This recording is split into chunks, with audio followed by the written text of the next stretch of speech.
सहारा प्रणाम। ये रिवाज सदियों से चला आ रहा है। रूह के परवाज होने के बाद इंसान का जिस्म जमीन के नीचे दफन कर दिया जाता है। कहते हैं इंसान की मौत के बाद दूसरा ठिकाना उसकी कब्र होती है।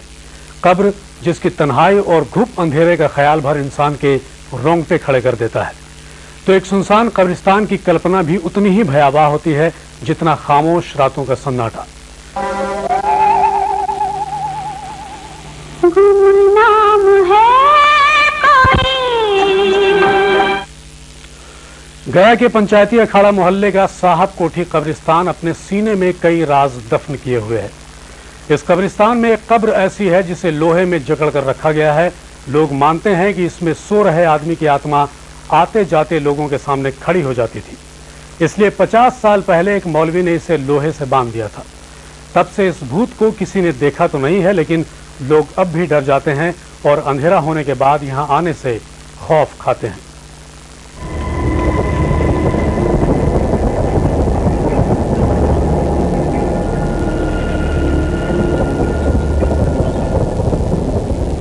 क्या किसी उत्पाती आत्मा को लोहे की कीलें गाड़कर काबू में किया जा सकता है?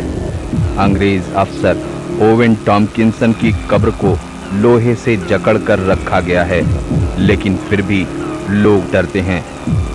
भय तो ऐसा लगता है जैसे लगता है कोई सामने से खड़ा है, लेकिन नजर ऐसा नहीं आता है। लगता है ऐसी बात नहीं है। अभी भी आप कभी चलाइए अचानक शाम के वक्त में, ये 7-8 बजे के बाद, तो ऐसा महसूस हुआ कि लग रहा है कि कोई सामने है, कोई आ रहा है, कोई गुजर रहा। लेकिन ऐसा कोई नुकसान वगैरह जो है किसी हम लोग तो यहाँ नुकसान नहीं। बचपन में सिखाया जाता है कि भूत का डर सताए तो लोहे पर हाथ लगा देना। यहाँ भी किस्सा ये है कि ओवेन टॉम्किंसन की आत्मा को शांत करने के लिए 50 साल पहले इस कब्र को लोहे की कीलों और सलाखों से बांध दिया गया, नहीं तो इसमें सो रहा आदमी आते जाते मुसाफिर को तंग किया करता था। इनकी रूह यानी कि मुर्दा जिस्म जिंदे शक्ल में खड़ी हो जाने के बाद लोगों को अक्सर चाय और बिस्कुट लोगों से तलब किया करते थे। आने जाने वाले, चूँकि गया जहानाबाद रोड है और रोड पर चलने वाले जो भी मुसाफिर हैं उनको ये इस बात के लिए रिजिड होते थे कि हमको चाय और बिस्कुट चाहिए, जिस कारण ये रोड में उस वक्त बहुत सन्नाटा था।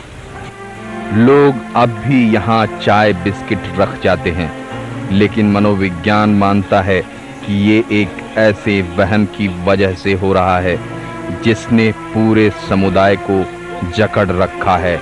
नीति के विकास को रोक देगा तो मुझे आगे बढ़ना चाहिए, तो उसको जो हैम्पर करता ही है। इसलिए सुपरस्टिशन बहुत नहीं पढ़ना चाहिए, उसकी जानकारी लेनी चाहिए, लेकिन फिर भी हम लोग इसे पूरी तरह से बचते नहीं, कहीं ना कहीं कभी ना कभी ग्रसित होते हैं।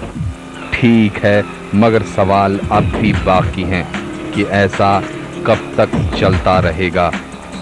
लगभग 1 सदी पुरानी इस कब्र की कहानी आज भी सिहरन पैदा करती है। सालों से लोगों के दिलों में बैठा खौफ अब तक गया नहीं है। इसे डर कहें या वहम, मगर ये वो सवाल है जिसका जवाब आज तक ढूंढा नहीं जा सका है। कैमरामैन नीरज के साथ अमित शर्मा, सहारा न्यूज़ ब्यूरो, गया। गया का साहब कोठी कब्रिस्तान अपने दामन में कई रहस्य छुपाए हुए है। यहाँ जितनी पुरानी कब्रें हैं उतनी ही पुरानी उन कब्रों से जुड़े रहस्य रोमांच की बातें हैं। एक खास कब्र यहाँ पर है जिसके ऊपर रखा है एक ढक्कन नुमा गोल पत्थर। कहते हैं कि पत्थर घुमाने पर कब्र का रास्ता खुल जाता है, लेकिन क्या है कब्र के अंदर, कोई रास्ता है या फिर कोई खजाना, ये कोई नहीं जानता। हाँ, लोग इस कब्र के आसपास एक विचित्र सांप के होने का दावा जरूर करते हैं। देवकी नंदन खत्री की चंद्रकांता अगर आपने पढ़ी होगी तो उसके तिलिस्म के मायाजाल को भूले नहीं होंगे। कुछ ऐसा ही तिलिस्म इस कब्र से जुड़ा हुआ भी लोग मानते हैं। ये कब्र बाहर से देखने में किसी तिलस्मी गुफा का दरवाजा नजर आती है और कहते भी हैं कि ये कब्र किसी खुफिया रास्ते का दरवाजा है या फिर इसमें कोई बड़ा खजाना भी हो सकता है। लोग बतलाते हैं कि इस चक्र को अगर खोला जाएगा तो इसके अंदर जो से जाने से खुफिया रास्ता मिलेगा, लेकिन कभी कभी भय इतना फैला दिया जाता है कि किसी की हिम्मत नहीं पड़ती कि जो इसको खोल के अंदर में कोई जो जा सके। यानी मान लिया गया है कि ये तिलस्मी कब्र है।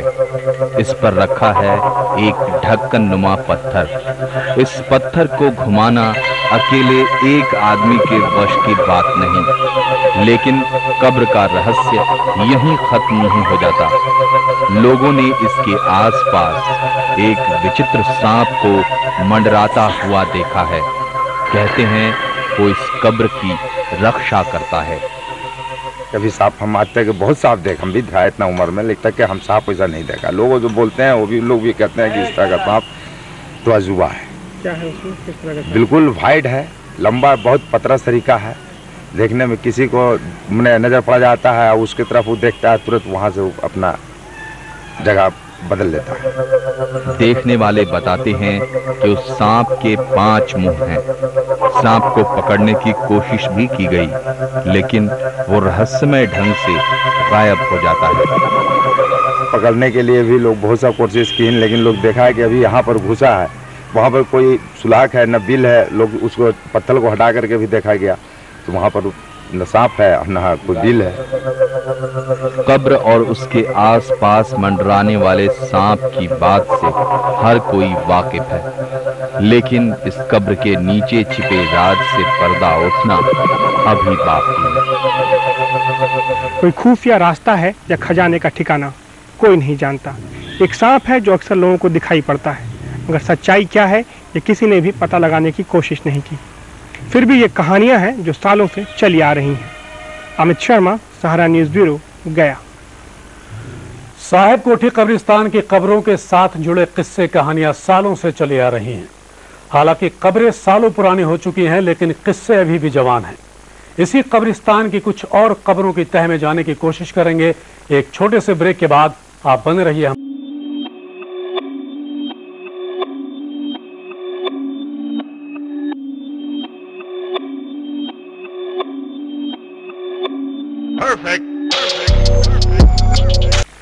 ब्रेक के बाद सारा विशेष में आपका स्वागत है। आज आप देख रहे हैं गुमनाम है कोई। गया का साहब कोठी कब्रिस्तान पर कई तरह के रहस्य हैं। यहाँ कुछ ऐसी कब्रें हैं जैसी कहीं और शायद देखी सुनी नहीं गई हों। ऐसे ही है कब्र जिसकी ऊंचाई लोगों को आश्चर्य में डालती है। इन कब्रों की भव्यता भी रहस्यमय है। इनका शिल्प सुंदर है, मगर ये सुंदरता रहस्य की धुंध में घिरी है, और ये वो धुंध है जो समय के साथ छटती नहीं बल्कि और गहरी होती चली जाती है। रहस्य की ऐसी ही चादर में लिपटी है साहब कोठी कब्रिस्तान की ये टावर नुमा कब्र। माना जाता है कि ये गया में अंग्रेजों के सबसे बड़े अफसर की कब्र है। लोग बताते हैं कि यहाँ अक्सर एक सफेद सांप घूमता है। अंग्रेज साहब के तो उन्होंने बताया था कि तुम मरोगे तो सांप काटेगा तो मर जाओगे। तो उन्होंने ऐसा कमरा बनवाया कि जो कहीं से वो कीड़ा नहीं घुसे, और उसी में वो लेट सोते थे। तो पसीना उनके बदन से चला, वो सांप बन करके उनको डस दिया। रह गए वो लोग, केवल तोड़ताड़ करके देखेंगे तो अब तो मरे पड़े हैं, और सांप भी मरा पड़ा है। सबूत के तौर पर लोग गया के पिलग्रिम अस्पताल में लगी मूर्ति के बारे में बताते हैं, जिसके हाथ से सांप लिपटा है। कहते हैं पिलग्रिम अस्पताल और गया का टावर चौक इसी अंग्रेज अफसर ने बनवाया था। बड़े अफसर का रुतबा होने के कारण उसके परिवार वालों ने उसकी कब्र इस कब्रिस्तान में सबसे ऊंची बनवाई। कब्र पर लिखी इबारत और इसका शिल्प वक्त के थपेड़ों के साथ धूमिल हो गए हैं। कब्रों को भव्य बनाने के पीछे के सवाल आज भी अनसुलझे हैं, क्योंकि कोई नहीं जानता कि मृत्यु के बाद क्या है। मनुष्य के शरीर में एक शक्ति है जिसे आप आत्मा कह लीजिए, एनर्जी कह लीजिए, जो शरीर को चलाती है।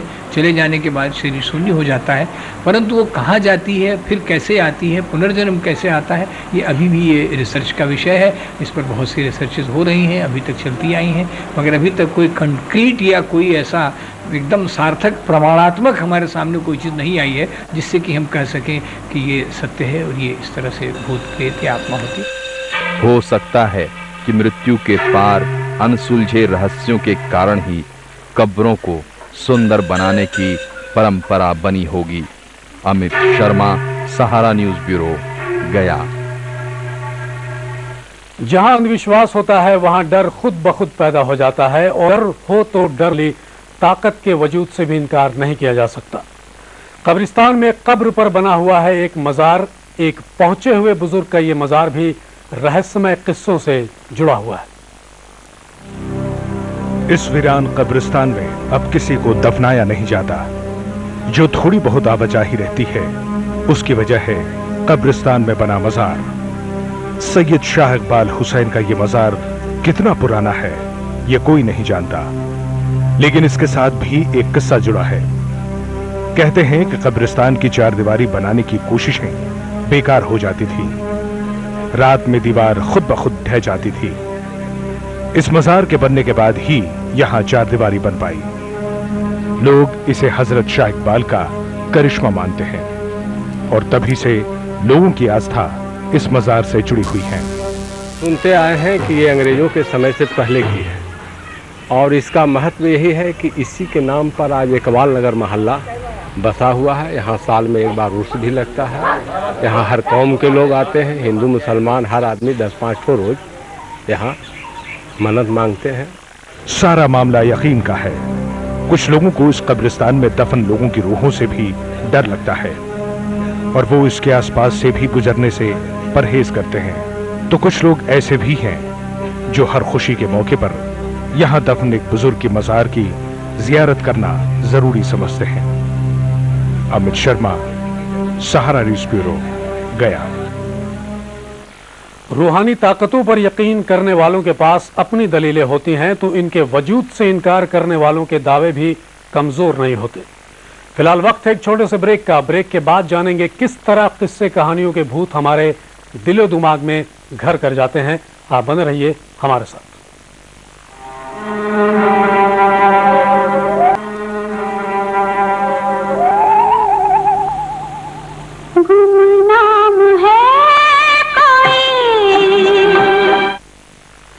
ब्रेक के बाद सारा विशेष में आपका एक बार फिर से स्वागत है। आप देख रहे हैं गुमनाम है कोई। गया के पंचायती अखाड़ा मोहल्ले का साहब कोठी कब्रिस्तान। यह कब्रिस्तान में खौफ बेचता है वो मुफ्त। इतनी देनी होती है कि आप उधर से गुजर भर जाएं। एक सदी से ज्यादा पुराने इस स्थान में अब मुर्दे नहीं गाड़े जाते, लेकिन लोग आज भी यहां से गुजरने में सिहर जाते हैं। इस जगह एक खौफ का साया मंडराता रहता है। यहाँ की कब्रों ने कई कहानियों को अब तक जिंदा रखा है और ये कहानियाँ कुछ इस तरह लोगों के जहन में बस गई हैं कि सच्चाई बनकर बार बार उनके सामने खड़ी हो जाती हैं। आज भी दिन में तो ऐसी बात नहीं है, कुछ आबादी के लिहाज से भी और कुछ ज़माना भी बदला है। और रहा सवाल ये कि आज भी रात के वक्त यहाँ भयावह सा महसूस, इस ग्राउंड के अंदर ऐसा महसूस होता है, इसलिए लोग 8 बजे के बाद तो बिल्कुल नहीं आते। पूरे इलाके में डर का साम्राज्य है। घनी झाड़ियाँ, पुराने ज़माने की ईंटें, सब कुछ रहस्यमय लगता है। एक टूटी फूटी कोठरी है, इसमें कभी यहाँ का चौकीदार रहता होगा, लेकिन आज ये भी वीरान है और ये माहौल यहाँ की कहानियों को सच समझने की ज़मीन मुहैया कराता है। बराबर ऐसा देखा जाता है। तो हम लोग तो अक्सर दिन ही में आते हैं, लेकिन रात में जो है आते ही नहीं। आपको कभी ऐसा कुछ महसूस? हाँ, हमारे साथ ऐसा हुआ कि लगता है कि एक कोई परछाई की तरह सामने आया और रोमा गनगना गया, उसके बाद तो यहाँ से घसक जाते थे। ऐसा कई बार ऐसा हुआ है। कब्रिस्तान शहर से दूर है और इस बीच पड़ने वाला सुनसान इलाका सारे माहौल को रूहानी तिलिस्म से भर देता है। शहर का बाहरी इलाका होने के कारण एक तरफ तो आबादी है, लेकिन दूसरी तरफ वीराना। जिस समय कब्रिस्तान बना होगा उस समय तो बिल्कुल सुनसान होगा और वीराने ने कई कहानियों को गढ़ा होगा। इस तरह की चीज़ें जो हैं वो फैलती जाती हैं, एक दूसरे से बढ़ती जाती हैं और बहुत से लोग इसमें बहुत एक्सपर्ट होते हैं। ऐसा कहते हैं कि संभवतः जैसे भूत से वो मुलाकात उन्होंने की, कल मिले, परसों मिले या देखा। और ये बातें सालों साल से जब होती हैं आप अपने बच्चे को कहेंगे बड़ा होगा तो मन में इस बात को रख लेता है। लेकिन ऐसी कहानियां सालों से चली आ रही हैं। इनमें कोई सच्चाई है या फिर ये महज वहम है या अंधविश्वास? बिखरी हुई कई कड़ियों का जुड़ना अभी बाकी है। अमित शर्मा, सहारा न्यूज़ ब्यूरो, गया। इन कहानियों में कितनी सच्चाई है? जो लोग ऐसी चीजों को देखने का दावा करते हैं, क्या वो झूठ बोलते हैं? कैसे पूरा समाज इन बातों पर यकीन कर लेता है? मनोविज्ञानी इसे अंदर का आत्मविश्वास बताते हैं, जो धीरे धीरे पूरे समाज में पैठ बना लेता है। इन मुर्दा कब्रों से क्यों निकलती है कहानियां? वीराने और अंधेरे से क्यों डरते हैं लोग? क्या कहता है डर का मनोविज्ञान? विशेषज्ञों का मानना है कि जो कुछ अस्पष्ट है वो डर पैदा करता है। क्योंकि दिन में सभी कुछ स्पष्ट है, रात में हर चीज़ अस्पष्ट है। तो इसलिए आपके मनस्थिति में अगर कुछ बैठा हुआ है कि आप ऐसी चीज़ देखेंगे, आप अगर ऐसा आपका प्रत्याशा आप में आपके मन में है, तो बहुत संभावना है कि उस तरह की चीज़ें आप देख सकते हैं। यही डर वहम बदल जाता है अंधविश्वास में, और फिर इसके साये से लोग निकल नहीं पाते हैं। देखा जाए तो डर में एक रोमांच भी है। ऐसा नहीं है कि सिर्फ कम पढ़े लिखे हुए लोग इसके शिकार होते हैं। वहम और अंधविश्वास समाज के हर तबके में अपनी पैठ बनाए हुए है। इन बातों पर कम ध्यान देकर आदमी को ये सोचना चाहिए कि सच्चाई क्या है, और इन पर कम ध्यान देकर आगे बढ़ना चाहिए। लेकिन रहस्य तो भी क्या करें? रहस्य थोड़ा रह जाता है। रहस्य इसलिए रह जाता है कि हम चाहते हैं कि हम उस तरह के गॉसिप बनाते रहें, तो हर व्यक्ति को एक कुछ चाहिए मुद्दा बातचीत करने का, तो वैसे समाज में ये सब थोड़ा थोड़ा रह जाता है। लेकिन फिर भी जो लोग थोड़ा आगे बढ़ रहे हैं उनमें वहम थोड़ा कम हो रहा है। तरक्की पसंद समाज ने हमेशा ही वहम और अंधविश्वासों को दरकिनार किया है, लेकिन विश्वास और अंधविश्वास के बीच की लकीर इतनी पतली होती है कि खुद पर से विश्वास टूटा और डर वहीं से शुरू हो गया। अमित शर्मा, सहारा न्यूज़ ब्यूरो, गया। अनजाना रहस्य एक रोमांच जरूर पैदा करता है, लेकिन यह तर्क, विवेक और मनुष्य की जागरूकता को मुंह भी चिढ़ाता है। तो डर को भगाने के लिए खुद पर विश्वास करना जरूरी है। आज के विशेष में इतना ही। हमारी पूरी टीम को दीजिए इजाजत। आप बने रहिए सारा समय बिहार और झारखंड के साथ। सारा प्रणाम।